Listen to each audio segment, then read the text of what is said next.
আয়েশা রাদিয়াল্লাহু তাআলা আনহা বলেন, লাম ইয়াকুন ফিল বাইতে শাইআন ফিহা সূরা আও তাসালিম ফানাকাজাহু। আল্লাহর নবী বাড়িতে ঢুকে দেখতেন কোনো কিছু ছবি মূর্তি, প্রাণী, মাটির তৈরি, গাছের তৈরি, যে কোনো প্রাণীর যদি ছবি মূর্তি দেখতেন তাকে হাতে হাতে ভেঙে চৌচির করে দিতেন। আজ বাড়িতে ঢুকে দেখবেন আপনার স্ত্রীর জন্য, আপনি যে আপনার বাচ্চার জন্য পায়খানার জন্য আপনি পটটা কিনে নিয়ে গেছেন, সে পটটা ঘোড়া। সেটা তো আমরা কিনতাম না, আর আমাদের বাড়িতে যদি কিনেও ফেলি তাহলে ওইটা মাথাটা কেটে দেওয়া হবে, যদি না কেটে দেওয়া হয় তাহলে হাতে হাতে বাইরে ফেলা হবে বা মাটিতে পুঁতে দেওয়া হবে। পটটা আমাদের বাড়িতে এইভাবে 1 ঘন্টা থাকতে পারে না, অসম্ভব। আমি আপনার বাড়িরই একজন, আমার বাড়ি আপনার বাড়ি থেকে ভিন্ন, এ কথা আমি বলছি না। কেন? আমার পরিবার গোবিন্দগঞ্জের মানুষ, অতএব আমি আপনার বাড়িরই একজন মানুষ। আমাদের বাড়িতে ভুলেও কার্টন আছে এমন গেঞ্জি, ছবি আছে এমন গেঞ্জি ঘন্টা থাকতে পারে না। হয় ফেরত দেওয়া হবে, না হয় জ্বালিয়ে দেওয়া হবে, না হয় মাটিতে পুঁতে দেওয়া হবে। আয়েশা রাদিয়াল্লাহু তাআলা আনহা বলেন, ঢোকার সাথে সাথে এরকম কিছু দেখলে তিনি ভেঙে ফেলতেন। আপনার স্ত্রী প্লেট কিনেছে গোবিন্দগঞ্জ বাজারে, সেই প্লেটে আছে চিংড়ি মাছ। আপনার স্ত্রী একটা তরকারির বাটি কিনেছে, সেটা হলো কাতল মাছ। আপনার স্ত্রী একটা মুখ দেখা আয়না কিনেছে, সেটা হলো রুই মাছ। আপনার স্ত্রী শোকেজে কাঁকড়া সাজিয়ে রেখেছে। আপনার স্ত্রী কি শিক্ষিতা মহিলা? যে না হলো হস্তিনী মহিলা। এ শিক্ষিতা নয়। এই মহিলাকে শিক্ষিতা প্রমাণ করতে পারবে না তার বাপ, পারবে না তার মা, পারবে না তার ছেলে মেয়ে, পারবে না তার বংশ, তার 14 গোষ্ঠীকে চ্যালেঞ্জ করলাম আমি আব্দুর রাজ্জাক বেদিসো। কে প্রমাণ করে দিতে পারে যে আমার মেয়ে শিক্ষিতা, আমার বউ শিক্ষিতা? অসম্ভব। ওই পাতা আমি ছিঁড়ে দিয়েছি 30 বছর আগে। এমন কোন মায়ের বেটা গাইবান্ধা গোবিন্দগঞ্জে জন্ম নেয়নি যে আমার মুখের উপরে বলতে পারে গোবিন্দগঞ্জ গাইবান্ধা কেন। সারা পৃথিবী চ্যালেঞ্জ করলাম, বাংলাদেশ চ্যালেঞ্জ করলাম। 30 বছর থেকে বলে আসছি, 30 বছর থেকে। তার স্ত্রী বাড়িতে শোকে যে কাঁকড়া রেখেছে, তার স্ত্রী শিক্ষিতা, এটা প্রমাণ করতে হবে আমার সামনে। আমি ওকে একটা মাঠের রাখাল মহিলা প্রমাণ করতে না পারলে জাতির সামনে বক্তব্য দেব না। তোমার মাকে যদি আমি অশিক্ষিতা প্রমাণ করতে না পারি, আমি আজকের পরে জিন্দেগিতে আর কোনোদিন বক্তব্য দেব না। তোমার সাথে আমি চ্যালেঞ্জ করলাম, তুমি চিনতে পারোনি মা কাকে বলে? তোমার মা এটা নয়, এটা তোমার খালা। তোমার মা নয় এটা, এটা তোমার চাচি, এটা তোমার সৎ মা। মা কাকে বলে একাধিক দিন বলেছি, বক্তব্য দিলেই একটা পর্যায়ে এই কথা ফিরে আসে। কেন? এ দিয়ে জাতির কল্যাণ চেয়েছি, সেজন্যই ফিরে আসে। মা কাকে বলে? জাবের রাদিয়াল্লাহু তাআলা আনহু বলেন, আমি রাসূলের সাথে যুদ্ধ করে আসছিলাম, মদিনায় ঢুকবো। আল্লাহর নবী বললেন, জাবের থামো, এখানে রাতে থাকো, সকালে বাড়িতে প্রবেশ করব। আমি জাবের বললাম, আমি নতুন বিবাহ করেছি, বাড়িতে যেতে অনুমতি দেন।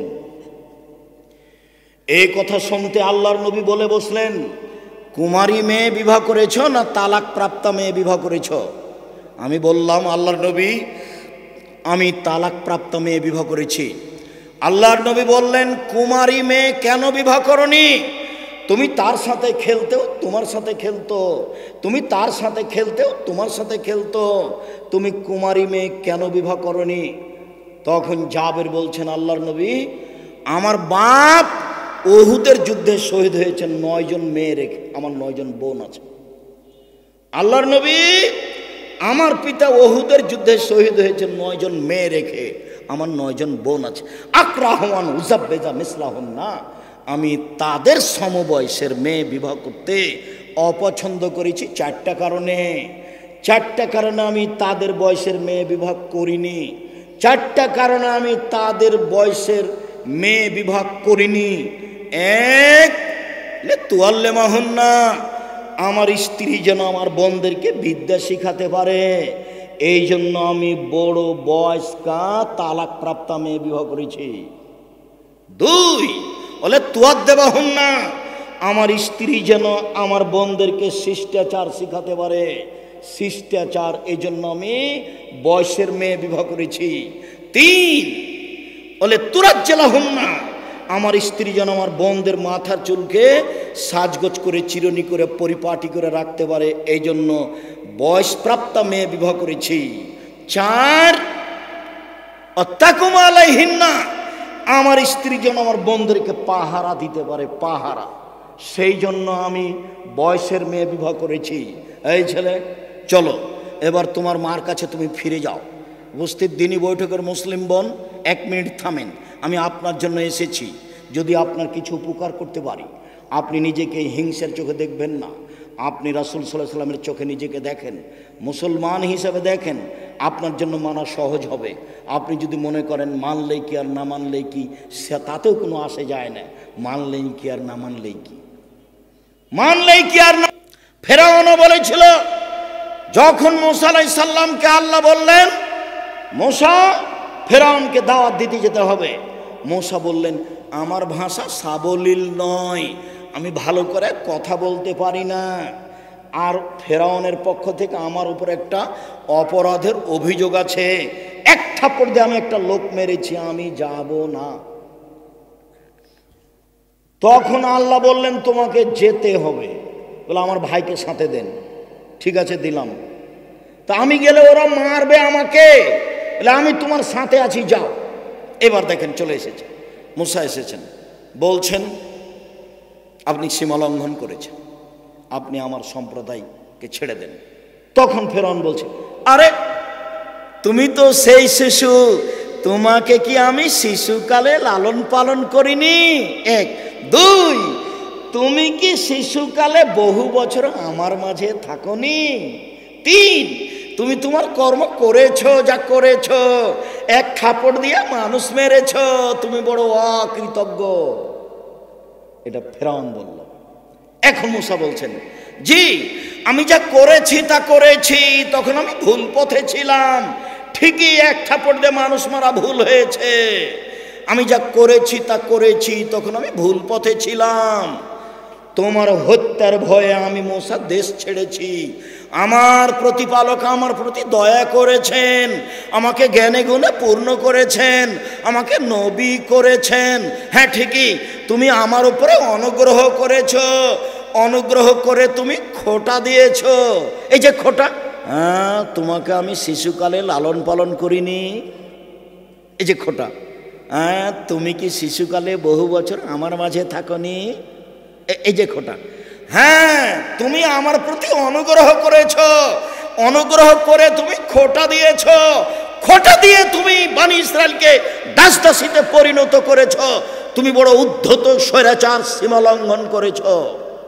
মূসার ঘোষণা এটা। ফেরাউন বলল, মূসাকে ঘেরো, হত্যা করতে হবে।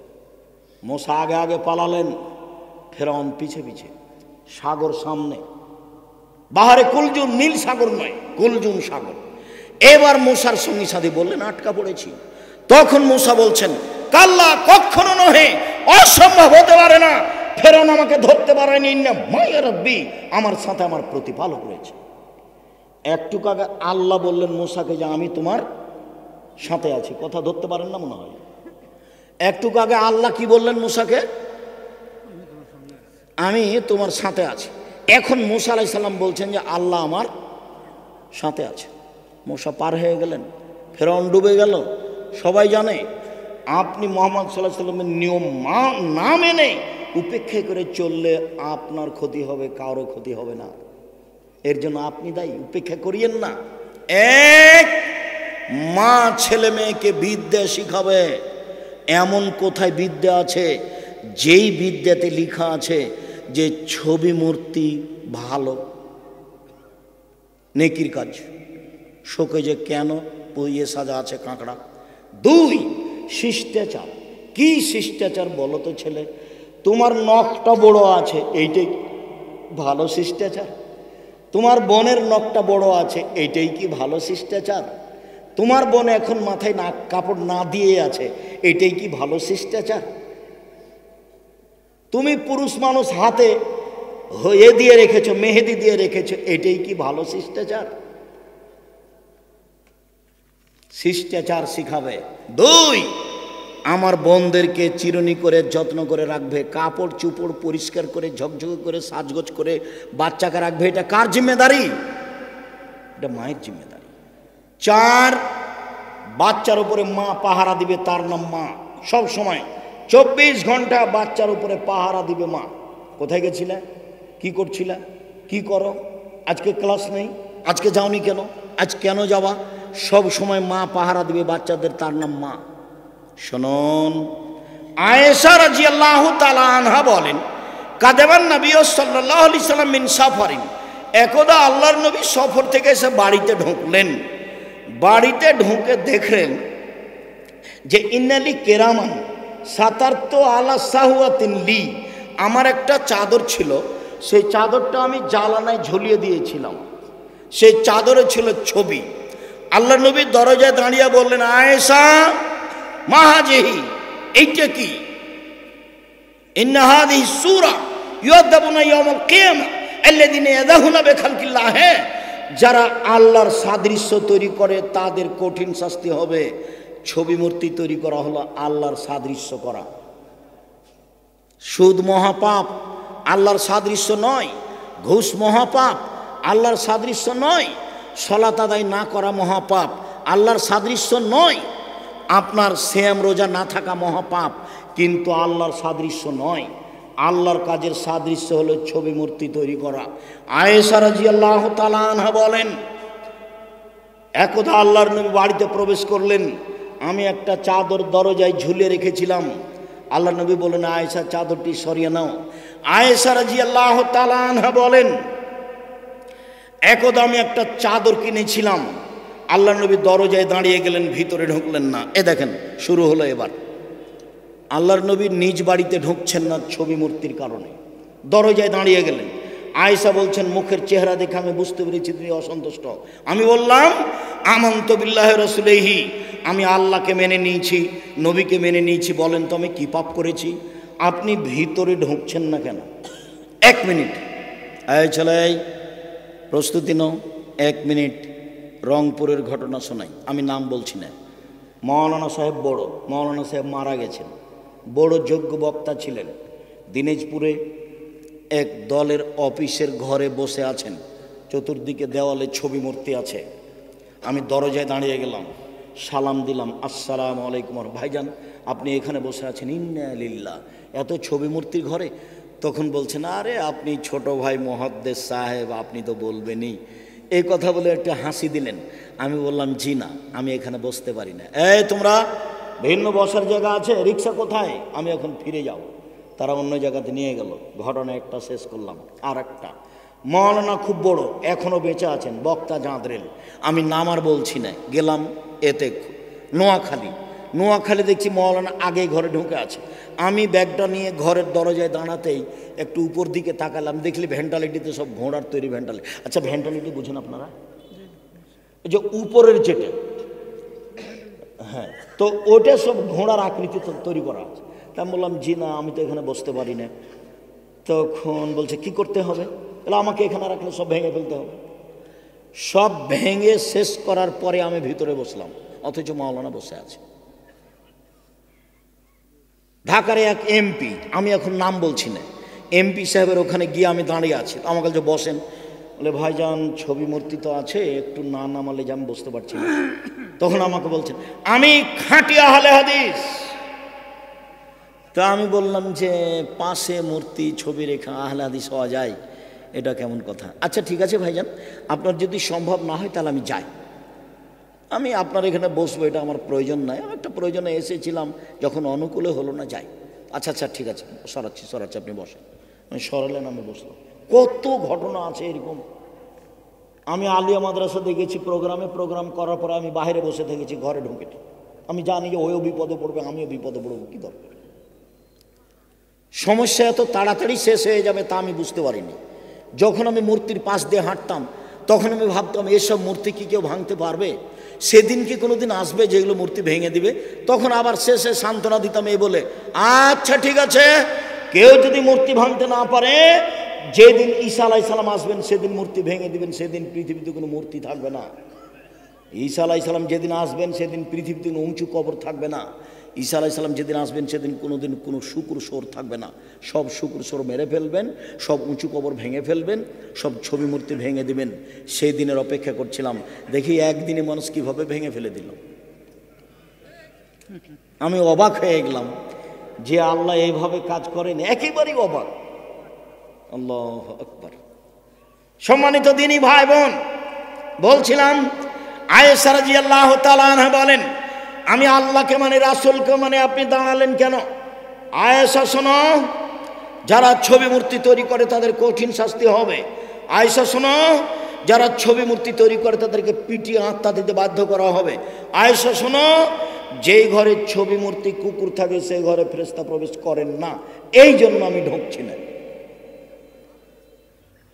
উম্মু সালমা রাদিয়াল্লাহু তাআলা আনহা বলেন, একদা আমি আল্লাহর নবীকে দেখলাম সকালে মুখখান বিবর্ণ হয়ে আছে।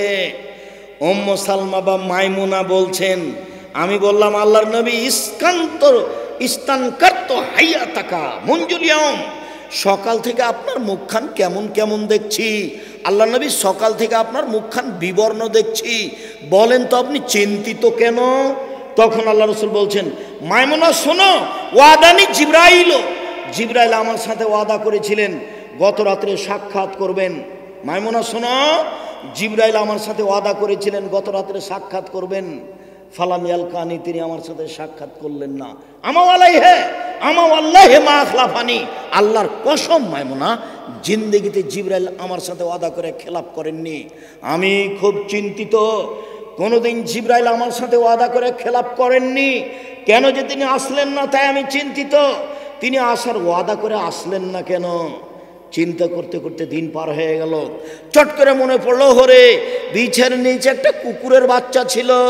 তিনি কুকুরের বাচ্চাটাকে খাটের নিচ থেকে সরিয়ে দিতে আদেশ করলেন। তারপর পানি নিজে হাতে নিয়ে যেখানে কুকুরের বাচ্চাটা শুয়েছিল সেখানে পানি ছিটিয়ে দিলেন। পানি ছিটিয়ে দিতে না দিতে জিবরাইল চলে এসেছে। হাদিস বুখারী মুসলিম। জিবরাইল বলছেন, আল্লাহ নবী বলছেন, আনতা ওয়াদানি, আপনি আমার সাথে ওয়াদা করেছিলেন গত রাত্রে আপনি আমার সাথে সাক্ষাৎ করবেন। ফালাম তালকানি, আপনি তো আমার সাথে দেখা করলেন না। ঘটনা কি বুঝলাম না। আল্লাহ রাসূল সব বলে ফেললেন। এখন জিবরাইল বলছেন, আজাল, জি হ্যাঁ, আপনার সাথে সাক্ষাতের আমি ওয়াদা করেছিলাম, কিন্তু আমরা ওই ঘরে প্রবেশ করি না যে ঘরে ছবি মূর্তি কুকুর থাকে। আমি এসেছিলাম ঠিক, ফিরে গেছো ঠিক। আমি এসেছিলাম ঠিক, ফিরে গেছো ঠিক। আমি এসেছিলাম ঠিক, আমি ফিরে গেছি এটাও ঠিক। আমি এসেছিলাম, ঢুকতে পারিনি। যেই ঘরে ছবি মূর্তি কুকুর থাকে সেই ঘরে আমি প্রবেশ করি না।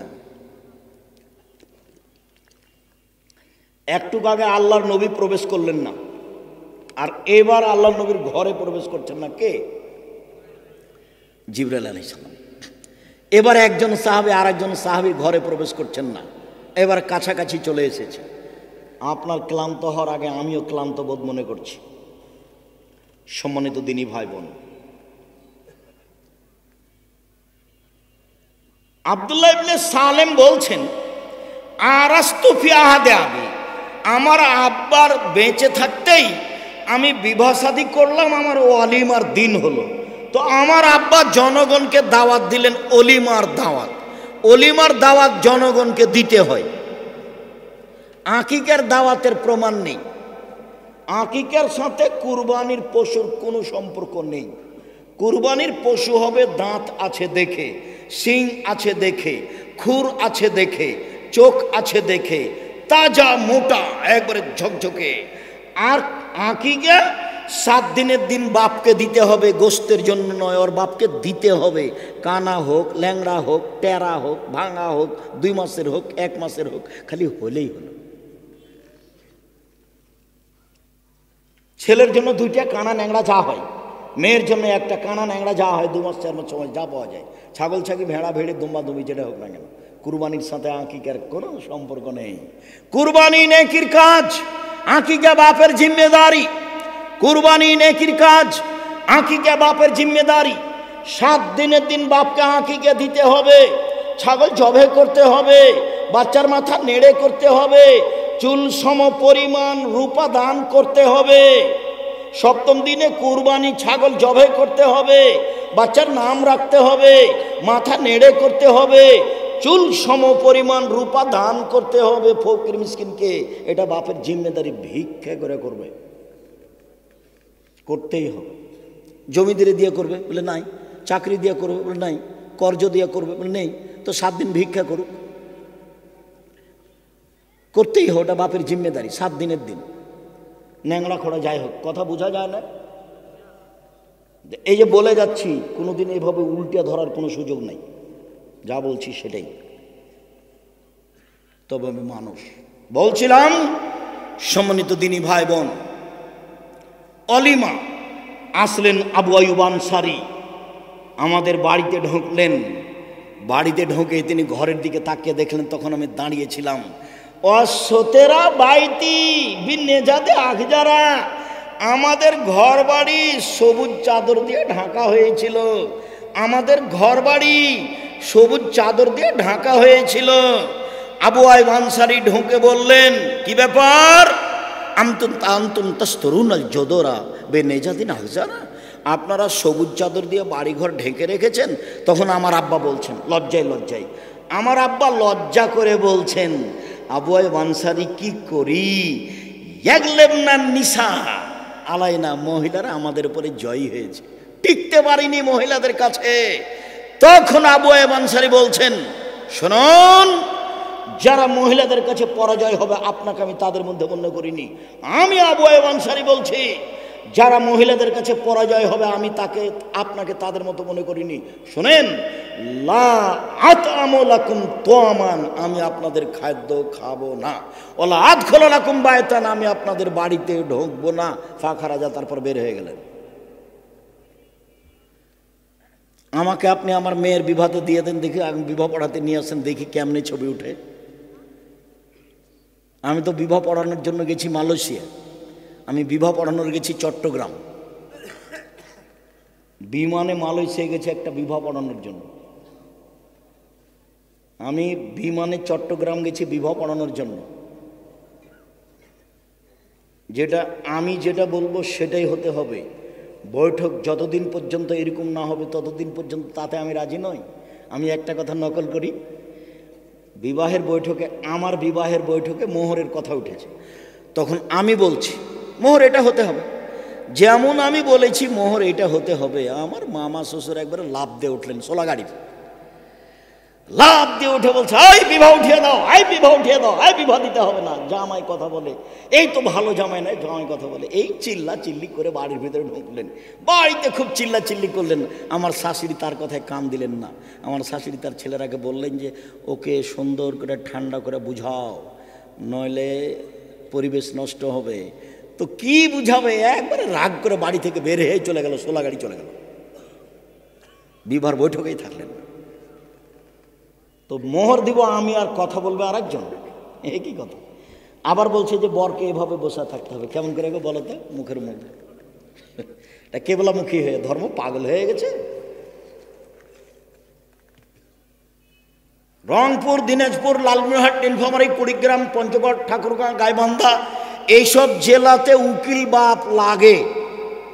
জ্যাঠো হয় উকিল বাপ, তবে সে বাপ হয়ে যায় না। চট্টগ্রামে উকিল বাপ সেদিন থেকে বাপ হয়ে যায়, সেদিন থেকে মেয়ে ওই বাপের বাড়ি বেড়াতে যায়, ওই বাপ এর বাড়ি বেড়াতে আসে। কেন? এটা বাপ। তো যে জন্ম দিল সে কোথায় গেল? ও নাকি বিবাহের দিন থেকে বাদ পড়ে গেছে। কেমন ধর্ম! এই বোনারপাড়ার ওই দিকের এক লোক একদিন খুব আমার উপরে খেপেছিল। সেটা কি, এইভাবে আপনি আমাদেরকে অপমান করে কথা বলেন কেন? আপনি কিভাবে বলতে পারেন যে বিবাহ পড়ায় যিনি কাজী সাহেবের ওই খাতাকে টয়লেট পেপার হিসেবে ব্যবহার করতে হবে? আমি বলেছি যে ব্যবহার করতে হবে, করেননি, এটা অন্যায় হয়েছে। আপনি কেন এভাবে কথা বলবেন? আল্লাহর নবী বলেছেন সাক্ষী দুইজন লাগবে। খাতাতে কয়জন দেওয়া আছে? 4 জন দেওয়া আছে। তো যেই খাতাতে নবীকে মানা হয় না, সেই খাতাকে আমি আব্দুর রাজ্জাক বিন ইউসুফ সম্মান করব, এইটা এখনো আমি এত বড় অজ্ঞান হইনি। এটা প্রশ্নই আসে না, এটা অসম্ভব। আমি বিবাহ পড়ার 2 জন সাক্ষী দিয়ে পড়াবো, পক্ষের প্রয়োজন নেই। একটা বিবাহ জায়েজ হওয়ার জন্য 2 জন সাক্ষী লাগে, বাপের দিকের হোক, মায়ের দিকের হোক, ভিন্ন দেশের হোক, মুসলমান হলেই হোক। পক্ষ নেই তো গন্ডগোল বাঁধল, মামলা হয়ে গেল, এদিককার 2 জন ওদিককার 2 জন, চলছে মামলা, পক্ষ নেই। আর উপস্থিত বৈঠকের দিনই ভাই ও বোন, এই মেয়ে তুমি উঠে হাঁটছো কোথায়? মেয়ে মানুষ, আমার কথা শেষ হয়েছে। সংসার করতে এসেছে, জীবনে 2টা কাজ করিও না, সংসার সুন্দর হবে। এক, প্রতিবাদ করিও না। প্রতিবাদ কি? হ্যাঁ, আপনি এই কথা বললেন কেন? আপনি আমার মাকে গালি দিলেন কেন? আপনি আমাদের এই জিনিসটাকে এভাবে ফেলে দিলেন কেন? আমার আব্বার দেওয়া জিনিসটাকে এভাবে ফেললেন কেন? এর নাম হলো প্রতিবাদ। প্রতিবাদ করবেন না। প্রতিবাদ যদি করেন তাহলে শয়তান সুযোগ পাবে, খালি আপনাকে বলিয়ে নিবে, এইটা তোমার স্বামী মানেনি, এইটা তোমার স্বামী মানেনি, বলো বলো বলো, খারাপটা শয়তান বলিয়ে নেবে। আর অভিমান করবেন না। অভিমান, তুমি তো আমার বোনের বিবাহ নিয়ে গেলে না, অভিমান। তুমি তো মেলাতে নিয়ে গেলে না, অভিমান। তুমি তো আমাকে একদিন ঢাকা নিয়ে গেলে না, অভিমান। যদি অভিমান করেন তখন শয়তান আপনাকে বলিয়ে নিবে, তোমার স্বামী যে তোমার একটা কথা মানে না। তখন আপনি দেখবেন ঠিকই তো, তখন আপনি বলবেন তুমি তো আমার কোনো কথাই মানো না। অভিমান আর প্রতিবাদ করবেন না, সংসার সুযোগ পাবে না। খালি বলবেন আমি গোবিন্দগঞ্জের গ্রামের মেয়ে, লবণ ভাতে খুশি, যাহাই দিবেন তাহাই মেনে নিব, আমার পক্ষ থেকে কোনো প্রকার আপত্তি থাকিবে না। কাপড় মোটা হোক চিকন হোক আমি হাত লাগিয়ে দেখব না। আপনি এনেছেন আমার জন্য ভালো, মোটা হলেও ভালো, চিকন হলেও ভালো। আপনি বাজার থেকে বেগুন কিনে নিয়ে এসেছেন, ভালো হলো ভালো, মন্দ হলো ভালো, আমি এটা ছিটিয়ে ফেলে দিয়ে আরেকটা আনতে বলবো না। আপনার কাছে যেটা ভালো আমার কাছে সেটাই ভালো। আমি গ্রামের মেয়ে, লবণ ভাতে খুশি, আমার কোনো প্রকার আপত্তি থাকিবে না। তখন শয়তান আর সুযোগ পাবে না। শয়তান তখন বলবে তাহলে থাকো তোমরা, আমি গেলাম।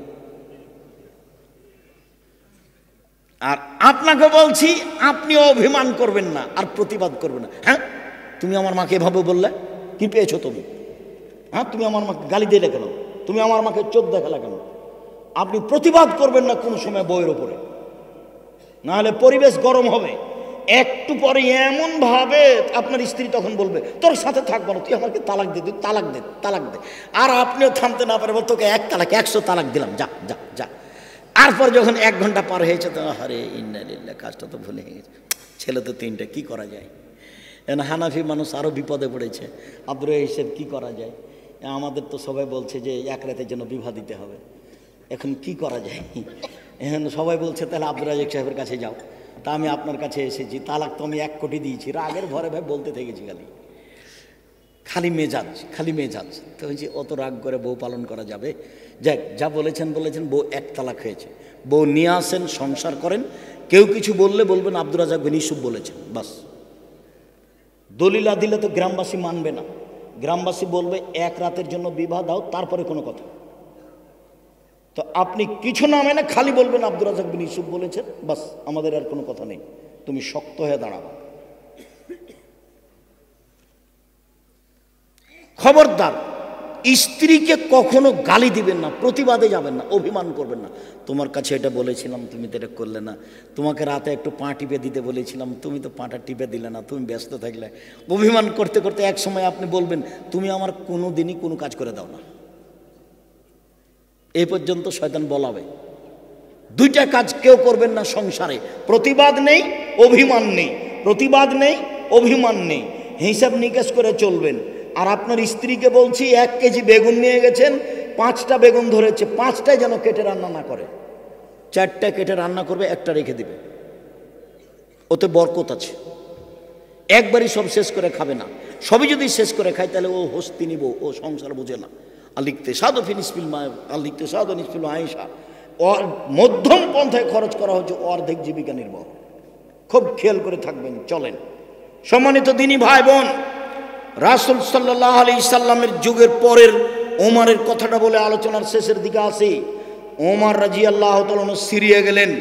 সিরিয়ার জনৈক নেতা, আপনার খ্রিস্টান বড় দাম্ভিক সরকারি নেতা, ওমরকে বললেন যে আপনি আমার বাসায় এসে তাকরেমনি আপনি আমাকে সম্মানিত করবেন। আমি জীবনে বলতে পাবো অর্ধ পৃথিবীর খলিফা, কুশাগর বুদ্ধিজীবী রাজনীতিবিদ ওমর আমার বাড়িতে একদিন দাওয়াত খেয়েছেন। আমি এই গর্ব করার কারণে আপনাকে দাওয়াত দিতে এসেছি।